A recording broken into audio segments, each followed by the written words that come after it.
के खजाने पर ट्रंप की लंबे वक्त से नजर थी और अब अमेरिका और वेनेजुएला के बीच लंबे समय से चले आ रहे तनाव ने सैन्य टकराव का रूप ले लिया है।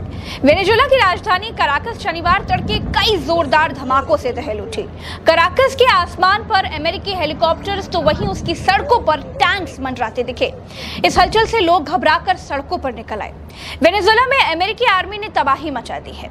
अमेरिका ने वेनेजुएला की राजधानी कराकस के साथ साथ मिरांडा, अरागुआ और ला ग्वायरा को निशाना बनाया। वेनेजुएला के 7 ठिकानों पर जबरदस्त हवाई हमले किए गए। अमेरिका ने यह हमला ऐसे समय किया दोस्तों जब दोनों देशों के बीच टकराव बढ़ा हुआ है। इस बीच अमेरिकी राष्ट्रपति ट्रंप ने सोशल मीडिया पर बताया कि अमेरिका ने वेनेजुएला के राष्ट्रपति निकोलस मादुरो और उनकी पत्नी सिलिया अडेला फ्लोरेस को गिरफ्तार कर लिया है। यानी ये लोग अब अमेरिकी सैनिकों के कब्जे में हैं। उन्हें अब वेनेजुएला से बाहर ले जाया गया है। ट्रंप ने कहा कि वे देश छोड़कर भाग रहे थे, लेकिन अमेरिकी सैनिकों ने उन्हें अरेस्ट कर लिया। दरअसल दोस्तों, अमेरिका इसे ड्रग्स तस्करी के खिलाफ एक्शन बता रहा है। ट्रंप प्रशासन का दावा है कि वेनेजुएला सरकार कार्टेल ऑफ द सन्स जैसे नेटवर्क के माध्यम से अमेरिका में ड्रग्स, खासकर फेंटानिल और कोकेन भेजने में शामिल है। इससे पहले वेनेजुएला के राष्ट्रपति निकोलस मादुरो ने बयान जारी करके कहा कि हमलों का डटकर जवाब दिया जाएगा। बाद में उन्होंने देश भर में इमरजेंसी घोषित कर दी। मादुरो ने दावा किया कि अमेरिका तख्ता पलट करना चाहता है क्योंकि वो वेनेजुएला के तेल और खनिज संसाधनों पर कब्जा करना चाहता है। पहला हमला स्थानीय समय के मुताबिक रात करीब 2 बजे हुआ। अमेरिकी मीडिया CBS न्यूज के मुताबिक ट्रंप ने वेनेजुएला के अंदर सैन्य सुविधाएं और कई खास जगहों पर हमले का आदेश दिया था। हमले के एक वायरल वीडियो में शहर के ऊपर कम ऊंचाई से गुजरते करीब 10 हेलीकॉप्टर्स नजर आए। शहर के कई इलाकों में तेज आवाजें सुनी गई। बाद में यहां ब्लैकआउट हो गया। दोस्तों, ट्रंप के इस एक्शन के खिलाफ वेनेजुएला भी बड़े पैमाने पर अमेरिकी नागरिकों को हिरासत में ले रहा है। न्यूयॉर्क टाइम्स की एक रिपोर्ट के मुताबिक ये गिरफ्तारियां कैरेबियन सागर और पूर्वी प्रशांत महासागर में अमेरिकी सैन्य गतिविधियों के बढ़ने के बीच हो रही हैं। रिपोर्ट में यह भी बताया गया है कि अब तक 5 अमेरिकी मूल के नागरिक हिरासत में लिए गए हैं। दरअसल दोस्तों, वेनेजुएला पर ट्रंप क्रिसमस के दिन ही हमला करना चाहते थे। सूत्रों के अनुसार अमेरिकी सेना शुरुआत में क्रिसमस के दिन ही ऑपरेशन अंजाम देना चाहती थी। हालांकि उसी समय नाइजीरिया में ISIS के ठिकानों पर अमेरिकी एयर स्ट्राइक को प्राथमिकता देनी पड़ी, जिससे वेनेजुएला वाला जो अभियान था उसे टाल दिया गया।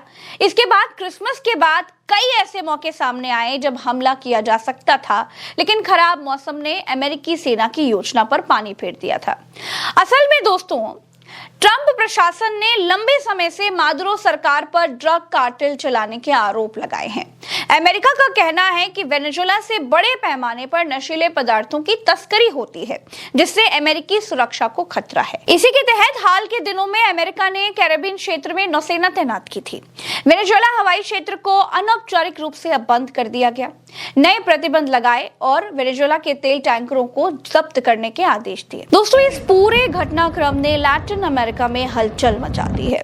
कोलंबिया के राष्ट्रपति गुस्तावो पेट्रो ने दावा किया कि कराकस पर मिसाइलों से हमला किया जा रहा है और उन्होंने संयुक्त राष्ट्र तथा अमेरिकी देशों के संगठन यानी OAS से आपात बैठक बुलाने की मांग भी की है। पेट्रो ने सोशल मीडिया पर लिखा कि वेनेजुएला पर हमला सिर्फ एक देश का नहीं बल्कि पूरे क्षेत्र का मसला है। दावा किया जाता है कि वेनेजुएला में पेट्रोल पानी से सस्ता बिकता है क्योंकि यहाँ तेल के असीम भंडार हैं। वर्ल्ड मीटर के आंकड़ों पर गौर करें तो दोस्तों, वेनेजुएला के पास 3,03,008 मिलियन बैरल रिजर्व ऑयल है। तेल से होने वाली कमाई पर ही उसकी अर्थव्यवस्था टिकी हुई है। और दोस्तों, ये कोई पहला मौका भी नहीं है जब अमेरिका वेनेजुएला पर अपना प्रभाव कायम करने की कोशिश कर रहा हो। वेनेजुएला ने हमेशा इसे समझा और अमेरिका के सामने न झुकने की हिम्मत दिखाता रहा। दोस्तों, ट्रंप वेनेजुएला के तेल भंडारों पर कब्जा करना चाहते हैं और वेनेजुएला में हर रोज 10 लाख बैरल तेल का प्रोडक्शन होता है। 2013 के पहले तक तो ये 35 लाख बैरल पर डे हुआ करता था। असल में अमेरिका के पास 47,730 मिलियन बैरल तेल का भंडार है, लेकिन उसे फिर भी तेल आयात करना पड़ता है। वेनेजुएला के कच्चे तेल की उसे जरूरत पड़ती है। अगर ट्रंप वेनेजुएला पर कब्जा हासिल कर लेते हैं तो तेल के खजाने पर भी उनका कब्जा हो जाएगा। जंग के बीच वेनेजुएला के रक्षा मंत्री ने ऐलान किया कि ना तो हम बात करेंगे ना ही सरेंडर करेंगे, जीत हमारी ही होगी। Que el grito de la patria libre retumbe en cada rincón.